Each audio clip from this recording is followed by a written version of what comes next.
Hello student, welcome to the Prakash Punj study centre. इसके पहले जो है हम पार्ट 1 में चैप्टर 2 के हिंदी के चैप्टर 2 के जान चुके थे, जो कि क्लास 10th का है। पार्ट 1 में हम ये जान चुके थे कि मैक्स मूलर के उनका जीवन, कुछ चैप्टर के बारे में भी जाने थे, और आज हम पार्ट 2 में कुछ उसी में कर जानेंगे, जो कि बहुत ही इम्पोर्टेंट है। यहाँ पर हम आपको एक एक टॉपिक जो है क्लियर कराते चलेंगे, और यहाँ पर टॉपिक वाइज टॉपिक हम आपको पूरा करवाएंगे। ठीक है, तो चलिए बिना देरी किए हुए आज की इस वीडियो को हम शुरू करते हैं। ठीक है, पहला हम लोग का चैप्टर 2 का जो है भारत से हम क्या सीखें। इस बार जीवंत विज्ञान और वनस्पति। ठीक है, यानी जूलॉजी एंड बोटनी। बोले कि यदि आपकी रुचि जीवों और प्रकृति के अध्ययन में है तो भारत आपके लिए एक आदर्श स्थान है। यानी लेखक का कहना है कि अगर यदि अगर आपका रुचि जो है किस चीज़ में है, अगर जीव जंतु के बारे में आप अध्ययन करना चाहते हैं, ठीक है, इसके बारे में आप अध्ययन करना चाहते हैं, तो आप भारत में जाकर इसके बारे में आप क्या अध्ययन कर सकते हैं। ठीक है, यानी आपके लिए वो सबसे आदर्श स्थान होगी, जो कि भारत वो स्थान होगा, और वहाँ पर जाकर इन सभी चीज़ों के बारे में अच्छी तरीके से जान सकते हैं। ठीक है, इसका मुख्य बिंदु देखते हैं। बोल रहे कि लेखक के अनुसार यदि कोई जीव जंतु के अध्ययन में रुचि रखता हो तो उसका ध्यान निश्चित रूप से श्री श्री हेल्प की ओर जाएगा। ठीक है, यानी लेखक के अनुसार अगर बताया जाए कि अगर कोई भी व्यक्ति और कोई भी व्यक्ति हो, अगर किसी भी व्यक्ति का अगर मन है, अगर रुचि है कि हम जीव और जंतुओं के अध्ययन के बारे में अध्ययन करना चाहते हैं, उसके बारे में जीव और जंतुओं के बारे में अध्ययन करना चाहते हैं, तो उनका पूरा यानी उन लोगों को, यानी चाहे वो देश के हो या किसी भी देश के व्यक्ति हो, उनका सीधा जो जाएगा, उनका ध्यान जाएगा, और निश्चित रूप से किसकी ओर ध्यान जाएगा, हेकल की ओर उनका क्या नजर जाएगा। तो यहाँ पर एक प्रश्न बन सकता है कि लेखक के अनुसार यदि कोई व्यक्ति जीव जंतुओं के अध्ययन में रुचि रखता है तो उनका ध्यान सीधा किधर जाएगा, तो श्री हेकल की ओर जाएगा। ठीक है, तो आप देखिए वीडियो को बिल्कुल भी स्किप करके मत देखिएगा। इससे क्या होगा, अगर वीडियो को आप स्किप करते हैं तो इससे ये होगा कि आप जो है पूरी तरह से समझ नहीं पाइएगा। और यहाँ पे हम क्या करते हैं, जैसे जैसे पढ़ाते हैं वैसे वैसे हम आपको जहाँ प्रश्न बनता है उस प्रश्न को भी हम यहाँ पर बताते हैं। इसलिए आप जो है अगर इसे स्किप कर आप देखते हैं तो क्या आपको पूरी तरह से समझ में नहीं आ पाएगा। ठीक है, तो चलिए आगे देखते हैं। बोले कि वे इन दिनों भारत के घने जंगलों जैसे कांतारों की छावनी करने के साथ साथ भारतीय समुद्र तट से अमूल्य सिपियां और मोती भी चुन रहे हैं। ठीक है, बोल रहे हैं कि वे इन दिनों, यानी वे जो है कौन, श्री हेकल। ठीक है, यानी इन दिनों जो है वो कहाँ रहते हैं जी, एक घने जंगल में, जो कि छावनी करने के साथ साथ, यानी घूमने के साथ साथ जो भारतीय जो समुद्र तट है, ठीक है, उसके उनके समुद्र तट पर वे का सीपियाँ। ठीक है, सीपी अब देखें सीपी किस प्रकार का होता है, जो जिसमें नहीं होता है कि बोला जाता है कि मोती मिलता है, वो जो भागा में होता है, उसी को का सीपियाँ मोती भी चुन रहे हैं। ठीक है, आगे है कि भारत में उनका यह निवास काल उनके लिए उनके जीवन के सबसे सुनहरे और सुंदर सपने के सच होने जैसा है। ठीक है, यानी उनका जीवन जो है, जब से भारत में वो निवास किए हैं, तो भारत में निवास करने से उनका जीवन जो है एक सुनहरा जीवन बन चुका है, और समझो मतलब एक सपने के जैसा उनका क्या जीवन बन चुका है। ठीक, आगे देखते हैं कि नृत्य विद्या का है। ठीक है, यानी हम लोग का 2 नंबर है नृत्य विद्या। बोले कि मानव जाति उसकी उत्पत्ति और सांस्कृतिक विकास का गहन अध्ययन। अगर कोई व्यक्ति चाहता है कि हम जो है मानव जाति के बारे में जानेंगे, उनकी उत्पत्ति और संस्कृति विकास के गहन का अगर अध्ययन करना चाहते हैं, तो उसके लिए भारत सबसे अच्छा जगह है। इसके मुख्य बिंदु जानते हैं। यदि आप मानव विज्ञान या नृत्य विद्या में गहरी अभिरुचि रखते हैं तो भारत आपके लिए एक जीता जागता संग्रहालय यानी लिविंग म्यूजियम प्रतीत होगा।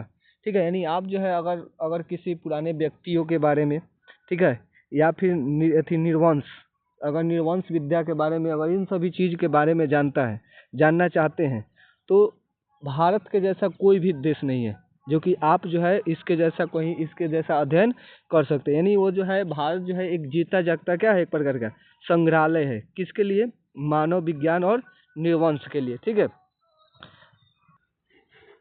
तो यहाँ पर इसके लिए जाता जीता जागता या क्या है, प्रतीक है कि मतलब आप जो है आप यहाँ पर आकर भारत में आकर क्या इसके बारे में यानी मानव जीव थी मानव जाति, उनकी उत्पत्ति और संस्कृति विकास का अध्ययन इसमें आकर कर सकते हैं। यानी मानव विज्ञान के बारे में या निर्वंश विद्या के बारे में आप क्या यहाँ पर आकर इसके बारे में आप क्या जान सकते हैं। ठीक है, आगे है पुरातन विज्ञान, पुरातत्व विज्ञान। ठीक है, पुरातत्व विज्ञान में क्या होता है? पुरातत्व विज्ञान में बोल रहे कि प्राचीन काल के अवशेष, शिलालेखों और ऐतिहासिक स्थलों की खोज। यानी इसमें जो होता है, इसमें क्या होता है, जो अगर किसी मतलब जो पुराने जो प्राचीन काल के जो अवशेष है या कोई शिलालेख है या कोई ऐतिहासिक जो पुराने स्थल है उनके बारे में इसमें। ठीक है, इसका मुख्य बिंदु क्या है, बड़े बोल रहा है कि यदि आप पुरातत्व प्रेमी हैं और आपने कभी पुराने वस्तुओं जैसे कोई प्राचीन चाकू, चम अथी चकम अथी चम चकमक पत्थर चकमक पत्थर या किसी प्राचीन जीव का अवशेष को मिट्टी से खोज निकालने का कोई आनंद का अनुभव किया है, तो आपको कनिंघम की भारतीय पुरातन सर्वेक्षण की वार्षिक रिपोर्ट का अध्ययन अवश्य करना चाहिए। ठीक है, यानी अगर आप जो है आप यानी किसी पुरातन विज्ञान के बारे में अभिरुचि रखते हैं, यानी कोई किसी प्रकार के खोज करना चाहते हैं, मतलब जैसे पुराने कोई चाकू, पुराने कोई चमत्कारी पत्थर या किसी प्रकार के प्राचीन जीव को अगर आप खोजना चाहते हैं, यानी किसी मिट्टी से निकालने की खोज करना चाहते हैं, उसके आनंद का अनुभव करना है, तो आपको जो है सबसे पहले किसका, जनरल कनिंघम। ठीक है, जनरल कनिंघम की एक जो है भारतीय पुरातत्व सर्वेक्षण की वार्षिक रिपोर्ट को आपका क्या करना पड़ेगा, अध्ययन करना पड़ेगा, तब जाकर आप किसके बारे में पढ़ सकते हैं। यहाँ पर एक क्वेश्चन बन सकता है कि अगर कोई भी व्यक्ति मिट्टी की खोज को आनंद लेना चाहता है, अनुभव लेना चाहता है, तो उसे क्या करना पड़ेगा? तो क्या करना पड़ेगा, उसे जनरल कनिंघम के भारतीय पुरातन सर्वेक्षण की वार्षिक रिपोर्ट को क्या अध्ययन करना आवश्यक है, तब जाकर वह क्या कर सकता है, इसके बारे में जान सकता है। ठीक है, इसे पढ़ने के बाद भारत के प्राचीन बौद्ध सम्राट द्वारा निर्मित महाविश्वविद्यालय जैसे नालंदा और प्राचीन बौद्ध विहारों के ध्वंसावशेषों यानी खंडहरों को खोद कर बाहर निकालने के लिए आपका फावड़ा उत्सुक हो उठेगा।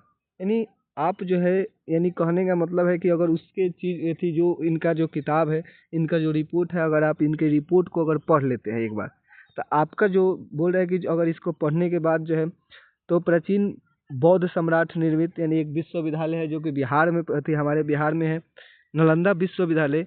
ठीक है, उसको जो है या फिर बौद्ध विहार, इन सब जो खंडहर बना हुआ है, आप जो है खोदने के लिए उतावला हो जाइएगा।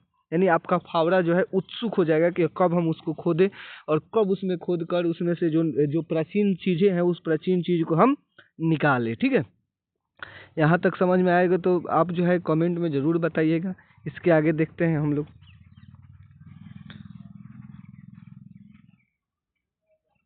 देखिए, नेक्स्ट हम लोग का है मुद्रा शस्त्र या प्राचीन सिक्के। ठीक है, यानी सिक्का के बारे में अब हम यहाँ पर जानेंगे। बोले कि पुराने सिक्कों का इतिहास और वारेन हेटिंसन से जुड़ी एक ऐतिहासिक भूल। ठीक है, यानी इसके बारे में हम लोग जानेंगे। बोले कि प्राचीन सिक्कों की उपलब्धता, यदि आपके मन में पुराने सिक्कों के प्रति लगाव है तो भारत की भूमि में ईरानी केरियन,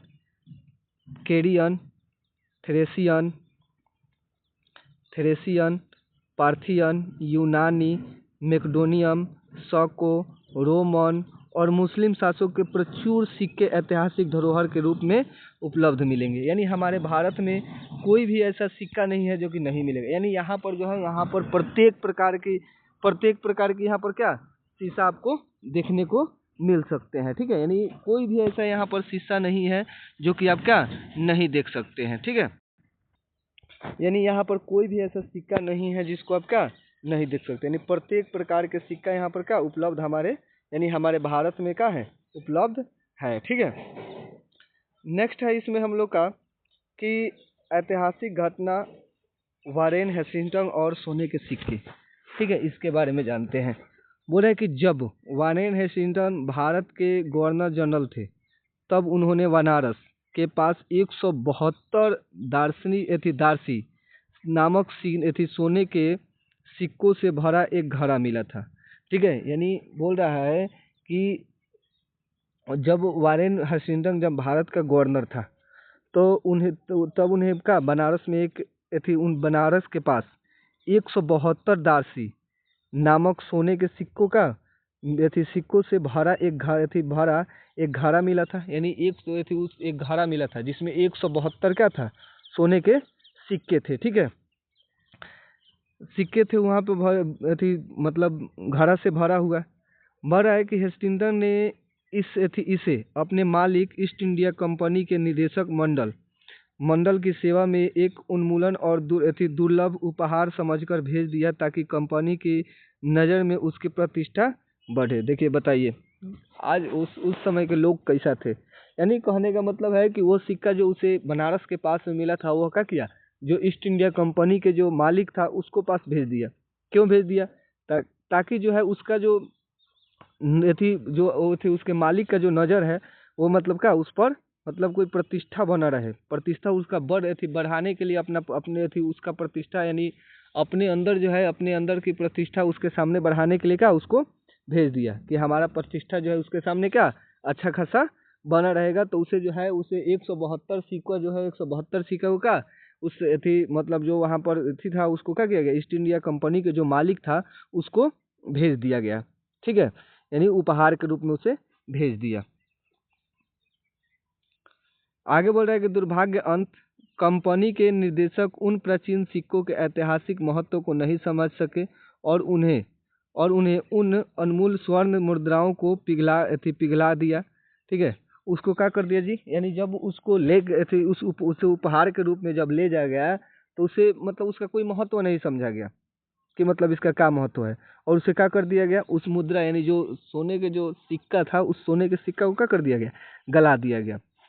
ठीक है, जब वारेन हेस्टिंग्टन इंग्लैंड से वापस लौटे तब तक वे सिक्के हमेशा के लिए नष्ट हो चुके थे। ठीक है, और जब वो जो गवर्नर था जब वह जो वारेन हेस्टिंग्टन यानी जब वह इंग्लैंड से वापस लौटता तब तक कि वह सिक्का पूरी तरह से क्या हो चुका था, बर्बाद यानी नष्ट हो चुका था। लेखक कहते हैं कि अब यह जिम्मेदारी हमारे आने वाली पीढ़ियों पर है कि वे ऐसी दुर्भाग्यपूर्ण घटनाओं की पुनरावृत्ति न करें। ठीक है, और यानी यह जो है लेखक यानी हमें बताना चाहता है कि मतलब अगर ऐसे कोई अगर व्यक्ति हो तो मतलब हमारे आने वाली पीढ़ी तो ऐसे मत करे, यानी कोई अगर पागल भी होगा तो ऐसे नहीं कर पाएगा। ठीक है, अगर 1 रुपया देखते हैं कि अगर किसी व्यक्ति को 1 रुपया मिलता है तो वो क्या करता है, उसे बहुत अच्छा से उसको बचा कर लेकर जाता है। ठीक है, 1 रुपया तो वो तो 172 सिक्कों की बात है, तो ऐसे में कोई छोड़ेगा, ऐसे करेगा नहीं करेगा।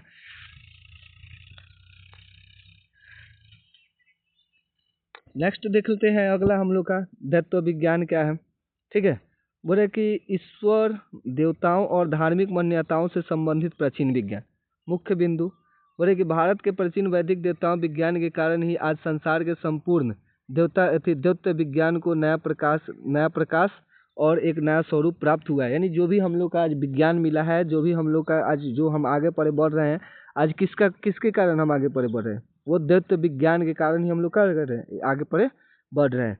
बोले कि यद्यपि सच्चे दैत्य विज्ञान की अभी केवल एक आधारशिला ही रखी जा सकती है, फिर भी इस विज्ञान की व्यापक और वास्तविक रूपरेखा का सही ढंग से विकास केवल भारत में ही संभव है, विश्व के अन्य किसी देश में नहीं। यानी हम बोल रहे हैं कि अगर बोल रहे हैं लेखक कि अगर इसको अगर सही ढंग से किया जाए, अगर हो सकता है तो इसका विकास जो है केवल और केवल क्या भारत में हो सकता है। यानी विश्व में किसी जगह पर इसका विकास भारत को छोड़कर नहीं किया जा सकता है। ठीक है, आगे देखते हैं। आगे हम लोग का है नीति कथाएं। ठीक है, यानी नीति कथाएं और लेख कथाएं। ठीक है, बोल रहे कहानी के माध्यम से दी जाने वाली नैतिक शिक्षा, उनका विशेष प्रचार, विश्व प्रसार, नीति कथाओं के अध्ययन के क्षेत्र में भी भारत ने संपूर्ण विश्व में एक नए जीवन का संरचना किया है। यानी अगर नैतिक जीवन के बारे में भी अगर देखा जाए तो भारत जो है, भारत विश्व में क्या है, इसमें भी बहुत आगे है। ठीक है, बोल रहा है कि भारत के माध्यम से ही समय समय पर विभिन्न नीति कथाएं पूर्व पश्चिम की ओर यात्रा करती है। ठीक है, यानी आज जो है, आज मध्य इसके माध्यम से नहीं, भारत के माध्यम से ही आज अनेक देशों में, अलग अलग देशों में इसके माध्यम से विभिन्न नीति कथाएं का पूर्व से पश्चिम की ओर यात्रा करती हैं। ठीक है, नेक्स्ट है बौद्ध धर्म का योगदान। हमारे देश में प्रचलित अधिकांश कहावतों और दंत कथाओं का मुख्य और प्रमुख स्रोत अब बौद्ध धर्म को ही स्वीकार किया जाने लगा। यानी जितने भी हम लोग का कहावत है या दंत कथा है, चाहे जो भी अधिकांश कहावत हो या दंत कथा हो, ठीक है, वो सब जो है, वो सब कौन स्वीकार करता है? बौद्ध धर्म को ही क्या कर रहे हैं? स्वीकार कर रहे हैं। ठीक है, जैसे बता रहे कि प्लेटो का एक उदाहरण ले लीजिए। यहाँ अभी भी लोक कथाओं से जुड़ी कई ऐसी गूढ़ समस्याएं हैं जो सुलझने की प्रतीक्षा कर रही है। ठीक है, उदाहरण के लिए शेर की खाल में गड्ढा। ठीक है, उदाहरण के लिए इसको ले लेते हैं। जैसे लेखक ने एक इसका एग्जाम्पल भी दिया है। ठीक है, जैसे है शेर की खाल में गड्ढा। ठीक है, गड्ढा वाली प्रसिद्ध कहावत सबसे पहले यूनान के महान और प्राचीनतम दार्शनिक प्लेटो की रचनाओं में यह वाक्य अगले दिया गया है। ठीक है, यानी कहने का मतलब है कि इस वाक्य को जो है, शेर के खाल में गड्ढा, इस वाक्य के किसने कहा था? तो एक यूनान के प्राचीनतम दार्शनिक जिसका नाम क्या था? प्लेटो। उसने इस बात को क्या कहा था? ऑब्जेक्टिव में पूछ सकता है, शेर की खाल में गड्ढा, इस बात को किसने कहा था? ठीक है, देखिए नेक्स्ट देखते हैं।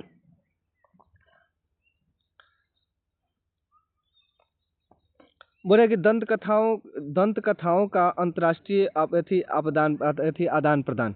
ठीक है, बोले कि इस भाग में लेखक ने यह स्पष्ट किया है कि भारत और यूनान के बीच प्राचीन काल में जो लोक कथाओं और नीति कथाओं का गहरा आदान प्रदान हुआ था। ठीक है, पूर्व भारत की कई कहानियां पश्चिम की संस्कृति में देखी जा सकती है। यानी जो हम लोग का जो बहुत ऐसे जो दंत कथा था, वो दंत कथा भारत और यूनान के बीच में आता जाता रहता था, यानी उसको आदान प्रदान किया जाता था। ठीक है, यानी जैसे मूल्य ग्रंथ का अंश बोलेगा, तो क्या यह कहावत पूर्व से उधार ली गई थी? और इस कहानी पर हम न्यालो यहाँ चूहे से संबंध उस नीति कथा को भी ले सकते हैं जिसे एफ्रोडाइट ने एक सुंदरी के रूप में परिवर्तित कर दिया था, किंतु जो एक चूहों को देखते हैं तत्काल उसकी ओर आकृष्ट हो गई थी। यह भी संस्कृत की एक कथा सर्वांश में मिलती जुलती कहानी है। ठीक है, यानी इसका जो है एक देखते हैं हम लोग इसका मुख्य बिंदु विश्लेषण। और कि संस्कृत का प्रभाव, यूनान के नीति कथाएं जैसे चूहे और देवी एफ्रोडाइट की कहानी, ठीक है, संस्कृत की प्राचीन कहानियों से हूबहू मिलती है। यानी यह चीज़ जो है, यानी जो संस्कृत की कहानियों से क्या है, यह चीज़ जो है क्या मिलता जुलता है। ठीक है, अनुसंधान का क्षेत्र लेखक का मानना है कि यह शोध का विषय है और ईसा पूर्व 4वीं सदी में ही ये भारतीय कहानी यूनान में कैसे पहुंची और वहाँ के साहित्य का हिस्सा बन गया था। ठीक है, यानी वहाँ पर पहुंचा और वहाँ पर पहुंचते ही ये जो कहानी था, यानी चूहे और देवी की कहानी एक कहानी जो बन चुका था, क्या बन चुका था, एक साहित्य का हिस्सा बन चुका था। अब समझ लीजिए, समझ में आया? नेक्स्ट आगे देखते हैं।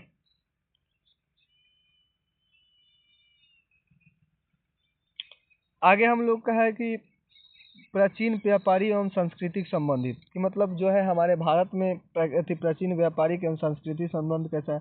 ठीक है, तो बोल रहा है कि भारत और प्राचीन, यानी जैसे सीरिया, फिलिस्तीन, फारस के बीच प्राचीन काल से ही सुदृढ़ व्यापारी संबंध थे। यानी हमारा जो संबंध था सबसे ज़्यादा कौन, यानी भारत और पश्चिम से ज़्यादा, जैसे सीरिया, फिलिस्तीन, फारस से क्या, ये सब मतलब हम लोग का बहुत ही गहरा क्या था, व्यापारिक संबंध था। बाइबल और ऐतिहासिक ग्रंथों के आधार पर इसके आंकड़े प्रमाण मिलते हैं। ठीक है, यानी जब बाइबल पढ़ा जाता है तब बाइबल में इसका क्या देखा जाता है। ठीक है, अगला है इसका महत्वपूर्ण साक्ष्य और है कि बाइबल में उल्लेख में बाइबल के ओफीर नामक स्थान में जिन वस्तुओं में आयात का वर्णन है वे मूलतः भारतीय हैं। ठीक है। और निर्यात वस्तुएं जैसे हाथी दांत, बंदर, मोर और चंदन, ठीक है, ये सब क्या होते थे, यानी यहाँ से भेजाया जाता था। ठीक है, अन्य कोई देशों में। ठीक है। बोले कि व्यापारिक मार्ग यानी इसका रास्ता क्या था, तो फारस की खाड़ी, लाल सागर और भूमध्य सागर के माध्यम से भारत का व्यापार सुदूर पश्चिम और यूरोप 10वीं-11वीं सदी के नाम काल तक निरंतर जारी था। ठीक है। यानी हमारे भारत से ये बात को ध्यान रखना है कि हमारे भारत से कौन कौन चीज़ जो है भेजा जाता था, तो हाथी दांत, बंदर, मोर और चंदन की लकड़ी जो था भेजा जाता था।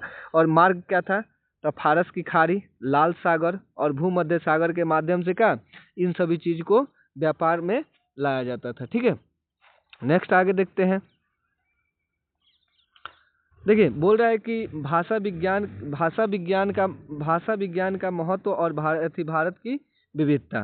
बोले कि भारत भाषा विज्ञान के अध्ययन के लिए संसार का सबसे उत्तम देश माना जाता है। अगर देखा जाए तो भाषा विज्ञान के लिए भारत के जैसा कोई भी भारत देश नहीं है, क्योंकि यहाँ न केवल प्राचीन भाषाएं फूली फली बल्कि बाहरी आक्रमणकारियों की भाषाओं का अद्भुत सम्मिश्रण यहाँ पर है। यानी कहने का मतलब कि यहाँ पर हमारी एक भारत का ही भाषा नहीं है, यानी जो हमारे देश में जो आक्रमणकारी थे, यानी जो आक्रमण करने आए थे, उनका भी भाषा यहाँ पर क्या चलता है। ठीक है। जैसे यहाँ पर देखते हैं, बोले कि आपको क्या भारत से बढ़कर दूसरा कोई देश दिखाई देता है।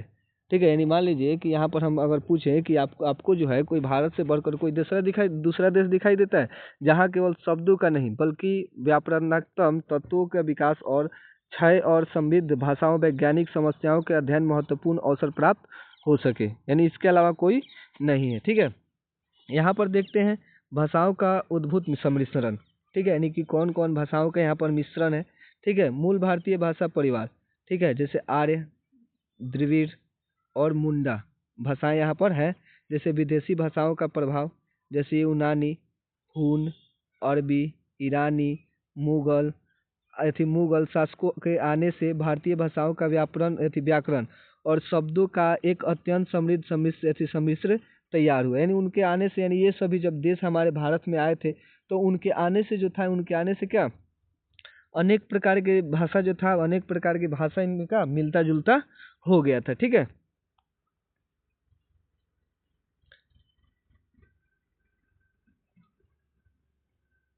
इसको देख लेते हैं कि नेक्स्ट है हम लोग का कि विधि शास्त्र और कानून इतिहास। ठीक है।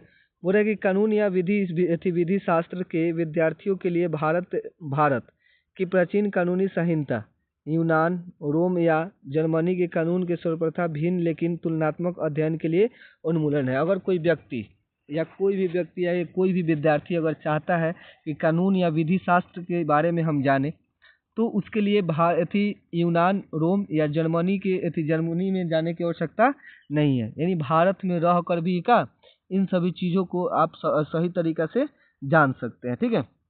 जैसे मुख्य कानूनी स्रोत, धर्म सूत्र, पूरा कि प्राचीन आचार और सामाजिक नियमों के मुख्य स्रोत हैं। समाचारिक सूत्र, पूरा सामाजिक रीति रिवाजों और संहिताओं के मार्गदर्शन और मानव धर्म सूत्र शास्त्र, बोला है कि बाद के समय के कानूनी शास्त्र के निर्माण का है। ठीक है।